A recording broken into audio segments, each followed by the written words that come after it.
So as any good permaculturist would do, any good homesteader, I am recycling everything. So I got some eggshells here that I'm going to give back to the flock.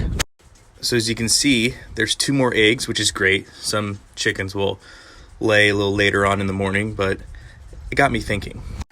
There they are. Do you see them? They are out freely pasturing around anywhere they please, because as you guys know, my flock is rescued and they have full freedom to travel about as they please. The door is open to the coop. They are let out every morning, and if they so choose to come back at night, they will have the safety of the coop at night. But as you can see, all this here, I mean, they are free to go wherever they want. Complete freedom.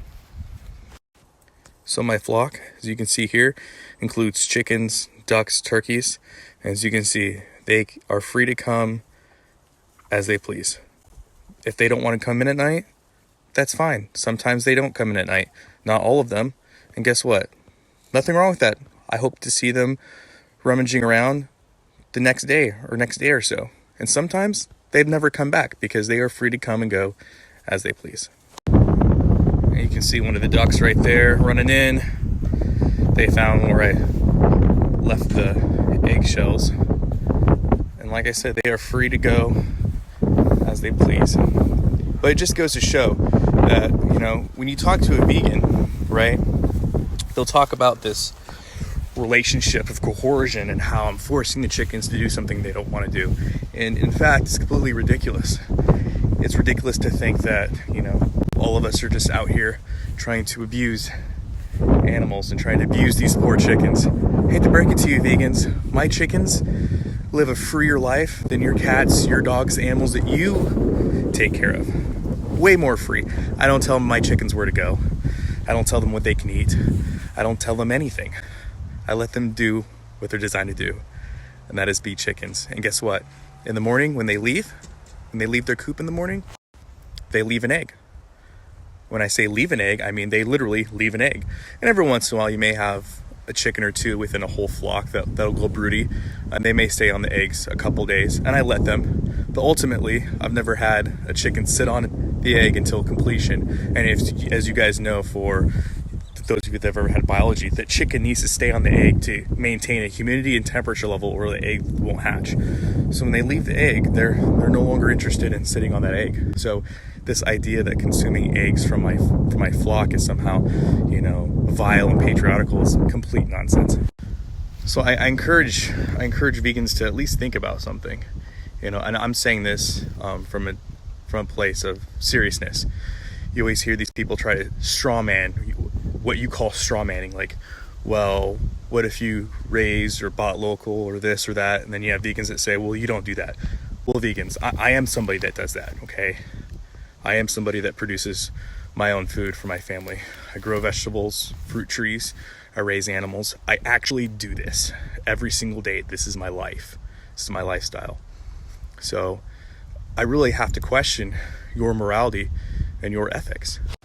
So let's look at apples to apples. How I get my B12, right? Well, I can tell you that 2 duck eggs will give me a minimum DVA of 315% for my vitamin B12. I'm getting them from a flock that is rescued. They are free to come and go as they please. No electricity, and infrastructure is a coop. Transportation costs, my 2 feet walking 500 feet. That is how I get my B12.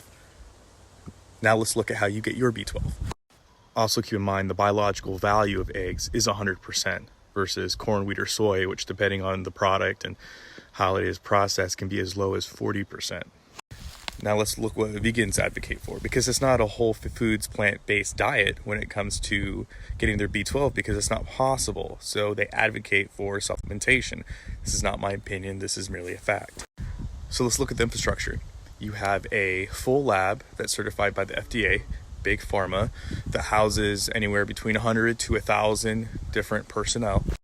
That lab is going to run megawatts, I'm talking megawatts of electricity, which we know comes through the process of burning fossil fuels. That lab is going to use plastics, metals, lots of petroleum, fossil fuel based products. You got to think of the transportation costs for that infrastructure, meaning bringing items in, taking items out, all the different employees that have to drive there, bus there, train there, etc. That all goes into facility costs because it is actually factually what's going on in the facility. And then you have to deal with the waste and the biotoxins of that facility, which we know are massive based upon the literature. So that's just infrastructure. Then you have the transportation of that product, usually going to be in a temperature controlled environment. So you're going to have to take into consideration the transportation costs of the equipment and the vehicles that are either flying it, driving it, or boating it across states, countries, nations, etc. And the reason why I'm differentiating between nations and countries is we know politically certain ones like to be called certain things, so I'm being politically correct. And then we know from there it's transported to a distributor or third-party warehouse where it's either sent to a store where you pick it up and buy it with fiat currency, or you just buy it with fiat currency online and it's shipped using fossil fuels, using petroleum-based products, using plastic to your home, to which you consume it, and then you start this order all over again. So vegans, you tell me, which one's more moral? Which one's more ethical? Your way of doing things or my way of doing things? I'm really looking forward to the rebuttals and conversation that this video sparks. I can tell you without a doubt, my flock is more free than even you are. They're not told what to do, when to do it, how to do it. They're free to do as they please. That's more freedom than most people have in the world. So yeah, really curious to know what your thoughts on it are. How is it that your way of doing things is more morally ethical than, say, the way I do things? You know, for all my flaws, at least I'm transparent and I'm honest with the reality of the lifestyle I choose to live. Unfortunately, vegans don't want to talk about the reality of their consequences. They just want to talk about their intent, which is fine, but your intent through your actions has consequences, and I think it's pretty shameful that you guys don't even want to have a conversation about that. So let's have a conversation. So they saw me walk over here, and a couple of them came by and were like, "Hey, what are you up to, millennial?" And you can see the other one over there, and I'm sure they're all over the place here, but I think they heard me talking about them. You guys wanted to weigh in, huh? Yeah? Do you guys like it here? You guys enjoying your life? Yeah, I know you are. I know they are. Now, some of you guys may be wanting to know, why does it matter? Why does it matter what you do in the middle of the country where there's nobody around? You're a nobody. Nobody lives like you. Well, you kind of have a point, except for, there's more homesteaders than there are vegans in this world. You know that I've been contacted by a lot of people that we'll just call them plant-based because we know vegans would never eat animal products, right? About food scarcity and the fact that people are worried about what's going to happen in the future. There's more people starting gardens than ever before. There's more people owning chickens than ever before. This is a real life thing, vegans, you're going to have to address, because you have the fear porn of, animals being abused and slaughtered in slaughterhouses, but you've never had to address the homesteader, the prepper, the permaculturist.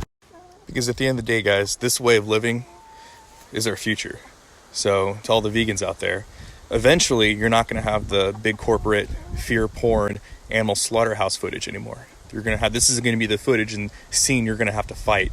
You're going to have to explain to people why food scarcity is a thing. You're going to have to explain to people where their plant-based foods come from and how bad the modern day agro-business is. And eventually you're going to have to come after people like me. So let's quit playing games and let's just get it started.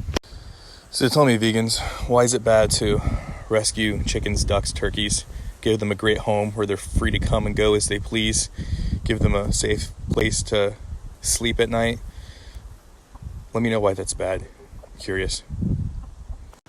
So I hope you guys have a great day, because the chickens and ducks will. And as always, long live the Republic.